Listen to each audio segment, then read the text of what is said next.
عزیز ناظرین، آج کے اس ویڈیو میں بہت ہی پاورفل، آسان اور بہترین وظیفہ یا عمل بتائیں گے انشاءاللہ، جس سے آپ کا مسئلہ حل ہو سکتا ہے اور آپ کی پریشانی بھی دور ہو سکتی ہے، جس کے لیے آپ اس ویڈیو کو آخر تک پورا دیکھنا ہوگا، کیونکہ وظیفہ یا عمل کرنے میں کوئی دقت یا پریشانی نہ آئے۔ عزیز ناظرین، آج کے اس ویڈیو کی خاصیت یہ ہے کہ اگر کوئی شخص اپنے نیک ارادے مکمل پورا ہونا چاہتے ہیں تو خاص طور پر ان کے لیے بہت ہی پاورفل، آسان اور چھوٹا سا وظیفہ کو کثرت اور پابندی کے ساتھ کریں، انشاءاللہ اللہ کی رحم و کرم سے کامیابی ضرور ملے گی۔ عمل یا وظیفہ کرنے کا طریقہ یہ ہے کہ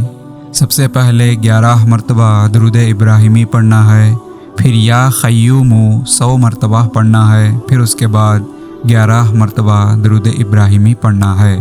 یعنی کہ اول اور آخر میں 11 مرتبہ درود ابراہیمی پڑھنا ہے، پھر یا قیوم 100 مرتبہ پڑھنا ہے،